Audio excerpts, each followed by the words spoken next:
Muy buenas a todos.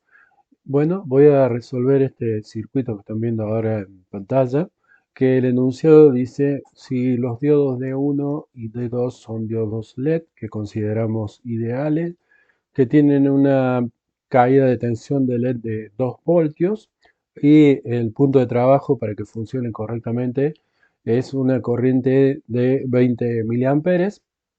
Bueno, calcular los valores de las resistencias 1 y 2 para que el circuito funcione correctamente. Bueno, yo acá he copiado el circuito en una hoja. Tenemos la fuentecita era de 7 voltios, R3 100 ohm, R1 y R2 son las incógnitas. Y la corriente de los LEDs va a ser 20 miliamperes. La caída de tensión de cada LED es 20 miliamperes. Bueno, para resolver este circuito tenemos que aplicar principalmente los conceptos de las leyes de Kirchhoff.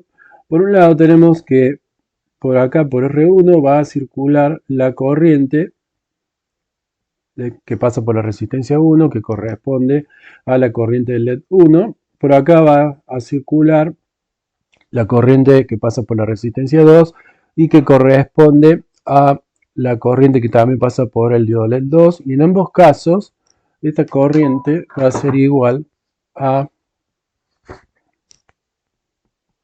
20 miliamperes. Por otro lado, por la resistencia 3 va a pasar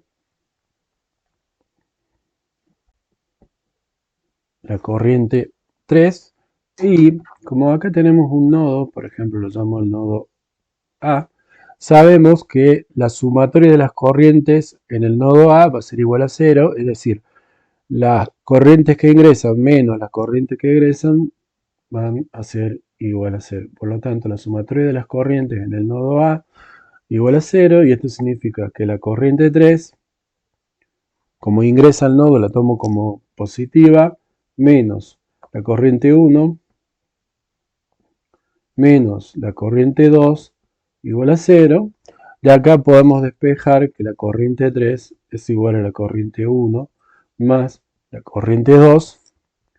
La corriente 1 y la corriente 2 eran 20 miliamperes.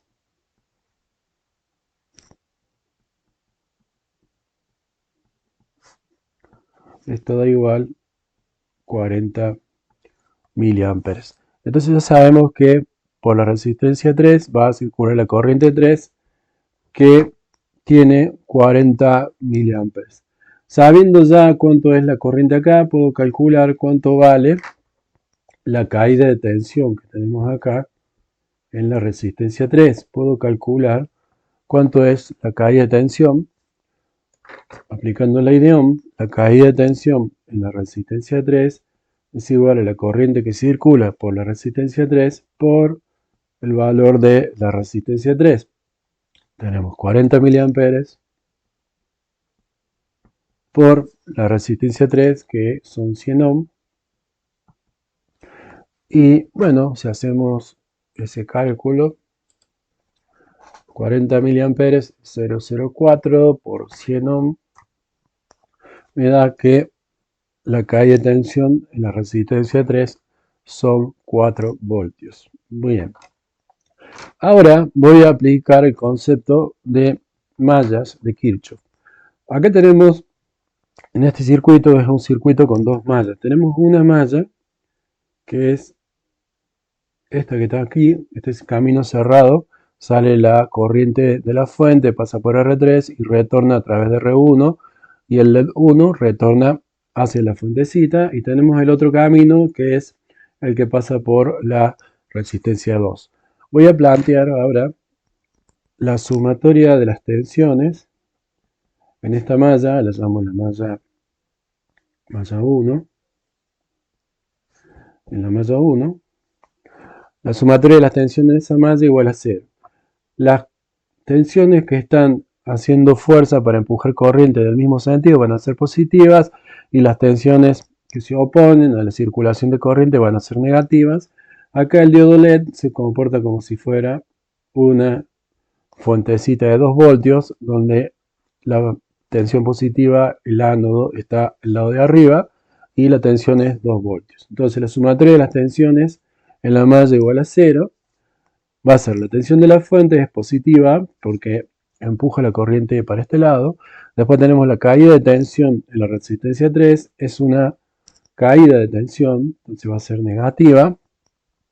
Tenemos después la resistencia 1 menos la caída de tensión en la resistencia 1. Y después tenemos la caída de tensión en el diodo LED 1 menos la caída de tensión en el LED 1 igual a 0. La tensión de la fuente es dato, la caída de tensión en la resistencia 3 es dato, la caída de tensión en el LED es dato. Lo único que no tenemos, cuánto vale la caída de tensión en la resistencia 1. Puedo calcular acá la caída de tensión en la resistencia 1 es igual a la tensión de la fuente menos la caída de tensión de la resistencia 3 menos la caída de tensión del LED 1. Y esto es, la fuente es 7 voltios, la caída de tensión en la resistencia 3, 4 voltios, menos la caída de tensión en el LED 1, 2 voltios. 7 menos 4 es 3, menos 2 es 1 voltios. Esto es la caída de tensión de la resistencia 1. Ahora tengo la caída de tensión de la resistencia 1, tengo la corriente que circula por la resistencia 1, puedo calcular que la resistencia 1 es igual a la caída de tensión en la resistencia 1 dividido la corriente de la resistencia 1. 1 voltio dividido la corriente que pasa por la resistencia 1 es la corriente que pasa por el LED y es igual a 20 miliamperes. Bueno, 1 voltio dividido 20 miliamperes, 1 dividido 20 miliamperes, me da 50 ohm. Entonces, este es el valor de la resistencia 1, R1, va a ser igual a 50 ohm. Luego, para calcular el valor de la resistencia 2, el planteo va a ser exactamente igual, pero en vez de tomar la malla sobre la resistencia 1, voy a tomar la malla de la corriente que pasa ahora por la resistencia 2 y el planteo es igual al que hicimos para la malla 1, solamente que ahora esto es la malla 2, si esto lo llamo malla 2, la sumatoria de tensiones en esa malla va a ser igual a 0 y el planteo es igual a esta ecuación, la tensión de la fuente menos la caída de tensión en la resistencia 3 menos ahora la caída de tensión en la resistencia 2 menos ahora la caída de tensión en el LED 2, el ánodo es el positivo de arriba.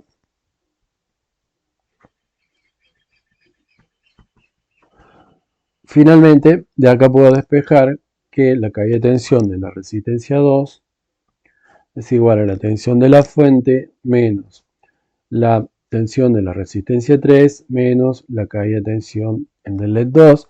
Como el LED 2 también tenía 2 voltios, la tensión de la resistencia 3 es la misma tensión de antes, 4 voltios. En definitiva, esto queda igual a esto en definitiva me termina dando 1 voltio y esta es la caída de tensión en la resistencia 2.